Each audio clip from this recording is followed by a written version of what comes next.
اب آپ دیکھیں حضرت ابراہیم علیہ السلام قرآن ہے، آپ نے خواب دیکھا کہ اپنے بیٹے کو ذبح کر رہے ہیں. اب قیمت کی بات کرنے لگا ہوں کہ کس نے کتنی قیمت لگائی ہے. آپ نے خواب میں دیکھا کہ اپنے بیٹے کو ذبح کر رہے ہیں تو کہا قال یا بنی انی ارا فی المنام انی اذبحک فانظر ماذا تری. میرے بیٹے میں نے خواب میں دیکھا ہے تجھے ذبح کر رہا ہوں، اب بتا تیری کیا رضا ہے، تیری کیا منشا ہے. تو حضرت اسماعیل علیہ السلام نے کیا کہا تھا، اے ابا جان جس چیز کا آپ کو امر ملا ہے، حکم ملا ہے، آپ کر گزریے. ستجدنی انشاءاللہ من الصابرین، بے شک آپ مجھے صبر کرنے والوں میں سے پائیں گے. دوستو آگے بڑی لطیف بات قرآن نے کی ہے، وہ کیا؟ آگے قرآن کہتا ہے فلما اسلم وتلہ للجبین، کہ جب حضرت ابراہیم علیہ السلام نے یہ ارادہ کر لیا کہ اللہ کی رضا کے لیے، اس کی خوشنودی کے لیے اپنے بیٹے کو ذبح کر دیں گے، تو انہوں نے حضرت اسماعیل علیہ السلام کو پیشانی کے بل زمین پہ لٹا دیا. اب دوستو ذبح کرنے کے لیے ذبح ہمیشہ شہرک سے کی جاتا ہے کہ پیچھے سے کیا جاتا ہے؟ بھئی بولیے نا. اب قرآن کہہ رہا ہے، اپنی بات نہیں کر رہا، قرآن کہہ رہا ہے کہ حضرت ابراہیم علیہ السلام نے اللہ کی رضا کے لیے جب اپنے بیٹے کو قربان کرنا چاہا تو ان کو پیشانی کے بل زمین پہ لٹا دیا. اس کی وجہ کیا تھی؟ حضرت اسماعیل علیہ السلام کہتے تھے کہ ابا جان آپ نے مجھ کو بڑی دعا کے ساتھ مانگا ہے، آپ کے دل کا چین ہوں، آپ کے دل کا ٹکڑا ہوں، آپ کی آنکھوں کا نور ہوں، کہیں شفقت بدری میں آپ کے قدم ڈگمگا نہ جائیں، آپ اپنی آنکھوں میں پٹی باندھ لیں اور مجھے پیشانی کے بل لٹا دیں. تو دوستو ایسا ہی ہوا، حضرت اسماعیل علیہ السلام کو پیشانی کے بل لٹایا گیا اور پھر چھری چلائی گئی اور اللہ رب العزت نے فدیہ کے طور پہ دمبا بیچ دیا اور حضرت اسماعیل علیہ السلام کو بچا لیا. گویا قیمت انہوں نے بھی لگائی تھی جنت کے وارث بننے کے لیے، جنت کا مالک بننے کے لیے، اللہ کے راستے میں اپنے بیٹے کو ذبح کر ڈالا تھا، لیکن اللہ نے ان کی قربانی کو قبول کرتے ہوئے ان کو بیٹے کو بچا لیا. حضرت اسماعیل علیہ السلام ذبح نہیں ہوئے تھے. حضرت یعقوب علیہ السلام بیٹے کے ہجر میں، بیٹے کی جدائی میں روتے رہے یہاں تک کہ نابینا ہو گئے. بالآخر حضرت یوسف علیہ السلام ان کو مل گئے. دوستو حضرت یوسف علیہ السلام کو دیکھے آپ کو کنویں میں ڈالا گیا، پھر آپ مصر کے بازار میں فروخت کر دیے گئے، پھر آپ 7 سال جیل میں قید رہے، پھر جا کے مصر کے بادشاہ بنے. گویا ان کی جو آزمائشیں تھی ان سے نجات مل گئی. حضرت ایوب علیہ السلام جو کئی سال بیمار رہے اور اتنے بیمار رہے کہ آزمائش کے لیے آپ کے جسم میں کیڑے پڑ چکے تھے، جو کیڑا نیچے گرتا اس کو پکڑتے اور پھر زخم پہ رکھ دیتے تھے. بالآخر حضرت ایوب علیہ السلام کو بھی اس بیماری سے نجات مل گئی. قرآن شاہد ہے. الغرض دوستو ابتدا سے لے کے انتہا تک جتنے بھی انبیاء کرام آئے ہیں، تاریخ پڑھ لے، ہر ایک نے قربانی دی ہے اللہ کی رضا کے لیے، اللہ کی خوشنودی کے لیے، اللہ کے فضل کے لیے، کرم کے لیے، ارے اس کی خوشنودی کے لیے، اس کی بخشش کے لیے، عطا کے لیے اور اس جنت کے حصول کے لیے. دنیا کا کوئی شخص جنت کا انکار نہیں کر سکتا. یہ پورا قرآن مجید جنت کے مناظر سے بھرا پڑا ہے. کوئی ہے شخص ایسا جو کہ مجھے جنت نہیں چاہیے؟ بھائی ہم جو محنت کرتے ہیں، عبادت کرتے ہیں، کیا کرتے ہیں کہ اللہ کی رضا، مولا تو راضی ہو جائے اور ہم کو جنت مل جائے. اب پوری مختصر کرتا ہوں بات کو، وقت کے دامن میں زیادہ گنجائش نہیں.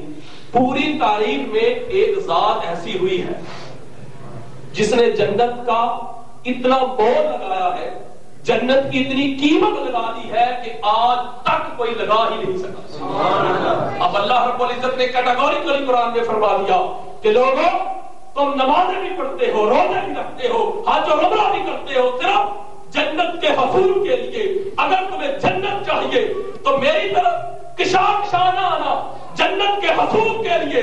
ارے مجھ سے جنت اپنی جان دے کے، اپنے بیٹے دے کے، اپنے پوتے دے کے، اپنی بیٹیاں دے کے، اپنے صاحب دے کے، اپنی اہل بیت دے کے، اپنا سارا خاندان دے کے میری رضا کی خاطر، میری عطا کی خاطر، میرے دین کی اقامت کے لیے، اس کی اشاعت کے لیے، اس کی ترویج کے لیے، اس کے نفاذ کے لیے حسین خرید کے لے گیا ہے. اگر تمہیں جنت چاہیے تو میری طرف نہ آنا, حسین کی طرف جانا. اب اس کی مرضی میں تمہیں جنت دے یا جنت نہ. جنت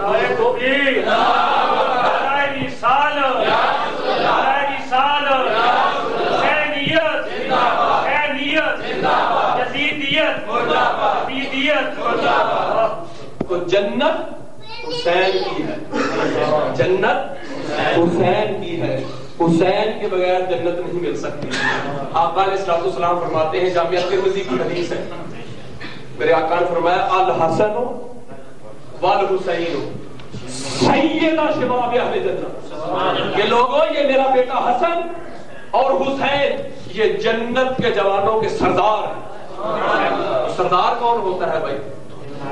سردار مالک ہی ہوتا ہے, حاکم ہوتا ہے, سربراہ ہوتا ہے, بادشاہ ہوتا ہے.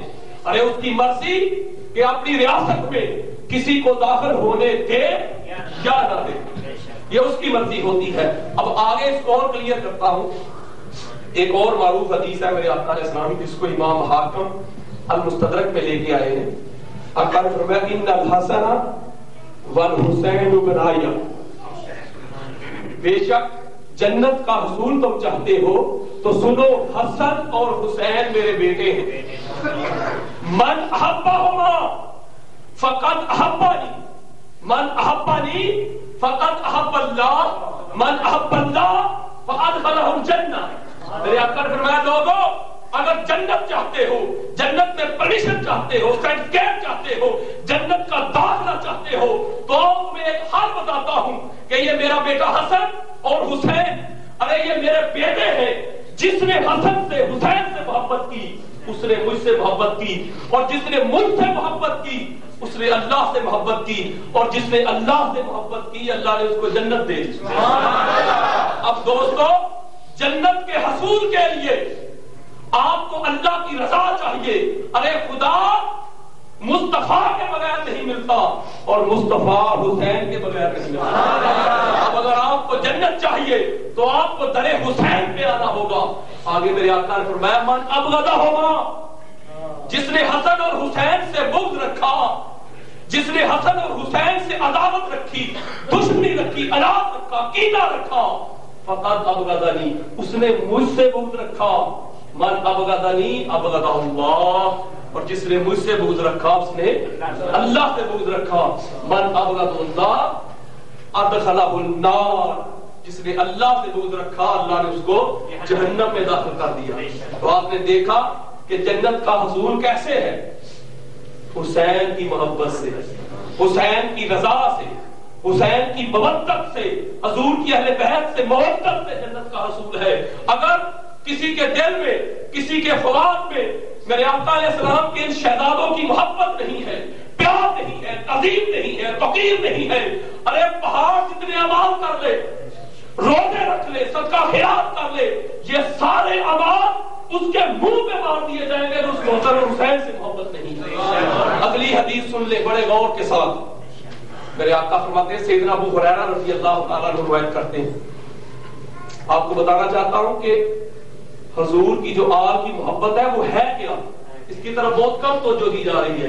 میرے آقا نے فرمایا الا, یہ جملہ اس وقت بولا جاتا ہے جب کوئی بڑی خاص بات کرنی ہو, کسی کی توجہ اپنی جانب جب مبذول کروانی ہو تو کہا جاتا ہے الا, لوگوں خبردار سن لو, من مات علی حب آل محمد مات شہیدا, کہ جو میری آل کی محبت میں مر گیا وہ شہید مر گیا.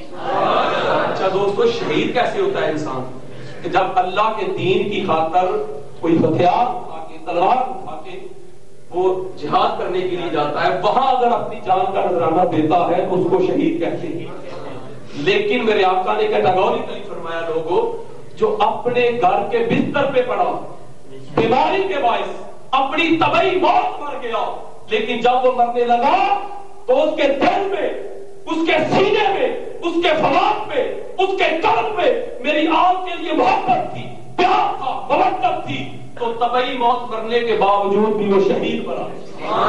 اور اس کے بالمقابل میرے آقا نے فرمایا الا من مات علی بغض آل محمد مات کافرا.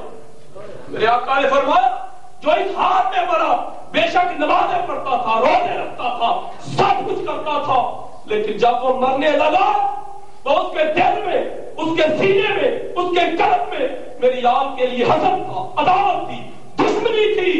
تو میرے آقا نے فرمایا ظاہری مسلمانی کا لبادہ اوڑھنے کے باوجود بھی کافر بنتا ہے.